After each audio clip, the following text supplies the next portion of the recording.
संसार सुखाचा होण्यासाठी, आनंदाचा होण्यासाठी कशाची गरज आहे हा विषय आपण पाहत आहोत. या विषयाचे सविस्तर विश्लेषण करत आहोत, मुद्द्यानुसार विश्लेषण करत आहोत.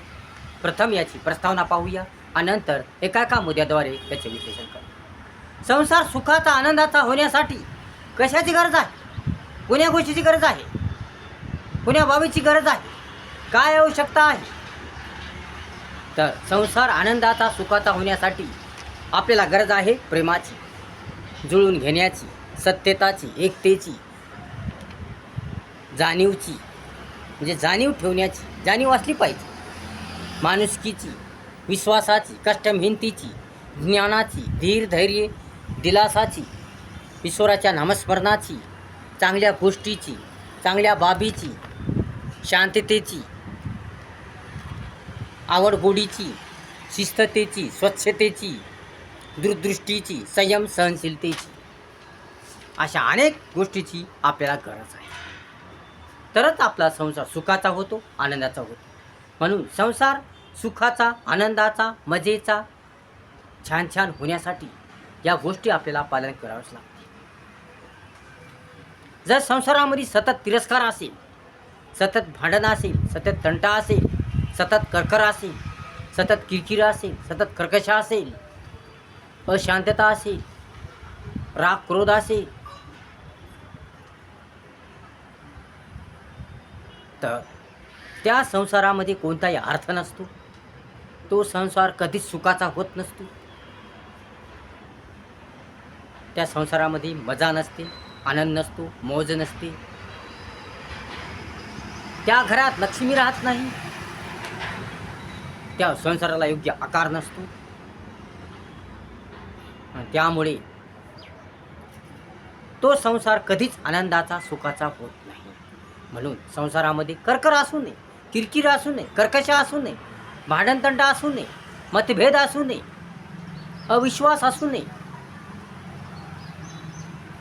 तिरस्कार असू नये, शंका संशय असू नये. तर संसारामध्ये असलं पाहिजे प्रेम, सत्यता, ॲडजस्टमेंट असली पाहिजे, एकमेकावर विश्वास असला पाहिजे, परोपकार असला पाहिजे, माया दया असली पाहिजे, शांतता असली पाहिजे, सुंदरता असली पाहिजे, एकमेकाची आवड गोडी असली पाहिजे, एकमेकावर प्रेम असलं पाहिजे, एकमेकावर विश्वास असला पाहिजे, एकमेकाच्या दुःखाची सुखाची चिंता असली पाहिजे, एकमेकाच्या दुःखाची सुखाची कदर केली पाहिजे, एकमेकाच्या भावनांची कदर केली पाहिजे, एकमेकाच्या विचारांची कदर केली पाहिजे, एकमेकांना जाणून घेतलं पाहिजे, एकमेकांना समजून घेतलं पाहिजे, एकमेकाच्या गोष्टी दोघांनी सोडवल्या पाहिजे. समस्या, कोणती घटना या बाब दोघांनी मिळून सोडवली पाहिजे. तरच संसार सुखाचा होतो, आनंदाचा होतो, मजेदार. म्हणून करकर करू नका, किरकिर करू नका. कोण्याही कारणामुळे, कोण्याही गोष्टीमुळे संसारामध्ये करकर करू नका, किरकिर करू. दोघांनीही एकमेकाला समजून घ्यावं, एकमेकाला जाणून घ्यावं, एकमेकाच्या गोष्टी, एकमेकाच्या बाबी, एकमेकाच्या अडचणी, एकमेकाच्या समस्या, एकमेकाच्या तक्रारी या सर्व गोष्टी समजून घ्यायला पाहिजे. आणि आपल्या घरातल्या गोष्टी चौकटीच्या बाहेर जाता कामा नये. आपल्या घरातलं गाऱ्हाणं चौकटीच्या बाहेर जाता कामा नये.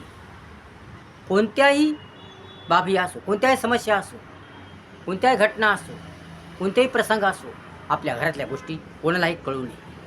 त्यामुळे संसार टिकून राहतो, चांगला होतो, सुंदर होतो. परंतु जर आपल्या घरातल्या गोष्टी, आपल्या घरातल्या बाबी, आपल्या घरातलं गाऱ्हाणं, आपल्या घरातल्या समस्या दुसऱ्याला जर कळाल्या तर संसार सुखाचा राहत नाही, संसारामध्ये अर्थ राहत नाही, आपली शान जाते, इज्जत जाते, मान जातो. म्हणून दोघांनी एकमेकाची गाऱ्हाणी दुसऱ्याला सांगू नये, दोघांनीही संसारातल्या काही गोष्टी दुसऱ्याला सांगू नये. कोणती अडचण असो, कोणती बाब असो, कोणताही प्रसंग असो, दोघांनी सोडून घ्यायला पाहिजे, सोडवला पाहिजे. कारण दोघेही या संसार गाड्याची चाकी आहे. म्हणून काही असो, कोणती घटना असो, कोणतेही प्रकरण असो, कोणती बाब असो, दोघांनीही सामंजस्याने प्रेमाने सोडवली पाहिजे, चांगल्या विचाराने सोडवली पाहिजे. आणि तसेच दोघांनीही संसारामध्ये ॲडजस्टमेंट केली पाहिजे. एखाद्या गोष्टीची कमी पडली, एखादी गोष्ट कमी पडली तर ॲडजस्टमेंट केली पाहिजे. कारण जीवन आहे, कमी जास्त होतच. संसार आहे, कमी जास्त होतच. म्हणून कोण्या गोष्टीमुळे, कोण्या कारणामुळे घरात कर किरकिर करू नये, कर्कशा करू नये, तिरस्कार करू नये, अशांतता ठेवू नये. तर शांतता ठेवा, चांगुलपणा ठेवावा, प्रेम ठेवावं, विश्वास ठेवावा, ईश्वराचं सतत नामस्मरण करावं. म्हणजे घरात एकदम शांतता, सुंदरता, मनमोहकता ठेवावी. तरच घरात लक्ष्मी राहते, टिकून राहते आणि घर सुंदर होते, मजेदार होते, रंगीन होते आणि संसार सुखाचा होतो. म्हणून घरात करकर करू नका, किरकिर करू नका. काही जरी संपला असेल, घरातल्या काही गोष्टी संपल्या असतील, खाण्यापिण्याच्या वस्तू संपल्या असतील, तर पत्नीने खरखर करू नये, किरकिर करू नये. आपल्या पतीला, आपल्या पतिराजला लक्षात आणून द्याव्यात, हळू आवाजात किंवा पद्धतशीरपणे, व्यवस्थितपणे त्यांना सांगावं की ह्या गोष्टी नाहीता, या आणा. आणि पतिराजने सुद्धा ॲडजस्टमेंट करून त्या गोष्टी आणल्या पाहिजे. आणि जर एखाद्या वेळेस पतीजवळ जर पैसा नसेल आणि गोष्टी कमी पडल्या असतील तर पत्नीने ॲडजस्टमेंट करून घ्यावी. कारण ॲडजस्टमेंटशिवाय संसार सुखाचा होत नाही, जुळून घेतल्याशिवाय संसार सुखाचा होत नाही. पण परिस्थितीला, स्थितीला, प्रसंगाला, घटनेला, गोष्टीला जुळून घेतलं पाहिजे, दोघांनी जुळून घेतलं पाहिजे. संसारामध्ये अर्धीच भाकर खा, परंतु शांतता ठेवा, प्रेम ठेवा, सुंदरता ठेवा.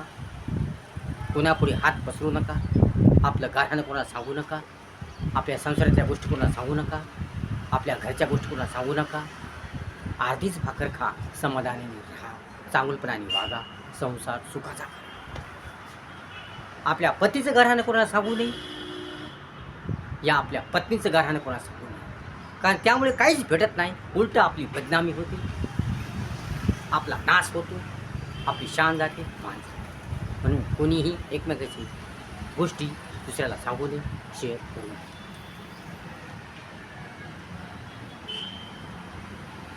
या कारणानेच घटस्फोटाची वेळ येत असते, या कारणाने संसार तुटत असतो, या कारणानेच संसार उद्ध्वस्त होत असतो.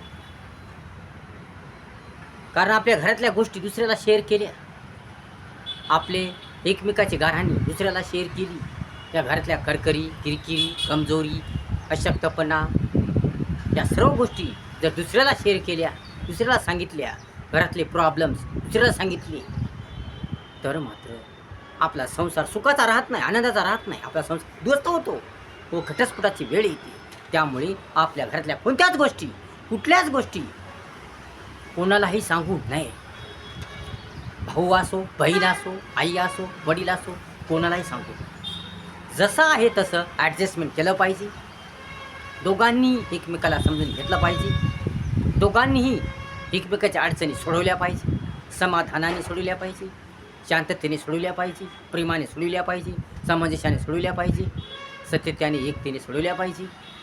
दोघांनीही ज्या काही गोष्टी असतील, ज्या काही बाबी असतील, ज्या काही घटना असतील, जे काही समस्या असेल, दोघांनीही सोडून घेतली पाहिजे, ॲडजस्टमेंट केली पाहिजे, प्रेम ठेवलं पाहिजे, एकमेकावर विश्वास ठेवला पाहिजे, सत्यता ठेवली पाहिजे, एकता ठेवली पाहिजे, सुंदरता ठेवली पाहिजे. आणि कोणती समस्या असो दोघांनी सोडवली पाहिजे. तरच संसार सुखाचा राहील आणि लेकरा बाळावर वाईट परिणाम होणार नाही. लेकरांचंही चांगलं होईल, लेकरांचंही तुमच्याबद्दल धोरण चांगलं बनेल, मत चांगलं बनेल आणि लेकरांचे शिक्षण चांगलं होईल, लेकरांचे जीवन सुंदर होईल आणि तुमचाही संसार सुखाचा होईल. म्हणून आपल्या घरातल्या गोष्टी कोणालाही शेअर करू नये. आपल्या घरात काय चाललंय, आपल्या घरात काय होते हे कोणालाही कळू नये, लेकरांनीही सांगू नये आणि नवरा बायकोंनीही कोणालाही सांगू नये. जसं आहे तसं राहिलं पाहिजे. आणि लेकरासमोर कधीही भांडण करू नये, लेकरासमोर कधीही किरकिर कर करू नये. लेकरांसमोर प्रेमाने राहिलं पाहिजे, प्रेमाने वागलं पाहिजे. कारण तुमच्या भांडणाचा, तुमच्या करकरीचा, तुमच्या किरकिरीचा परिणाम लेकरावर होत असतो, लेकराच्या जीवनावर होत असतो, शिक्षणावर होत असतो. म्हणून लेकरासमोर भांडण करू नये, कोणत्याही प्रकारचं व्यसन करू नये, कोणत्याही प्रकारच्या आगाऊ वस्तू करू नये, कोणत्याही प्रकारच्या गोष्टी करू नये. म्हणून लेकरासमोर सभ्य राहिलं पाहिजे, चांगलं राहिलं पाहिजे, सज्जन राहिलं पाहिजे, सुंदर राहिलं पाहिजे, चांगलं राहिलं पाहिजे, चांगले विचार ठेवले पाहिजे, सुंदर वागलं पाहिजे. तरच लेकरावर चांगले संस्कार होतील आणि लेकराचं जीवनसुद्धा चांगलं होईल. म्हणून दोघाही नवरा बायकोंनी भांडण करू नये, तंटा करू नये, चांगलं राहावं, प्रेमाने राहावं, छान छान राहावं, आपल्या लेकराचं जीवन सुंदर करावं, छान करावं. तरच संसार सुखाचा होईल, आनंदाचा होईल. म्हणून संसार सुखाचा आनंदाचा होण्यासाठी अनेक गोष्टीची गरज आहे. आपण प्रस्तावना पाहिली, तर आता यापुढे आपण मुद्द्यानुसार समजून घेणार आहोत. व्हिडिओ जर आवडला असेल तर लाईक करा, शेअर करा, कमेंट्स करा आणि आपल्या चॅनलला सबस्क्राईब करा विसरू नका. धन्यवाद.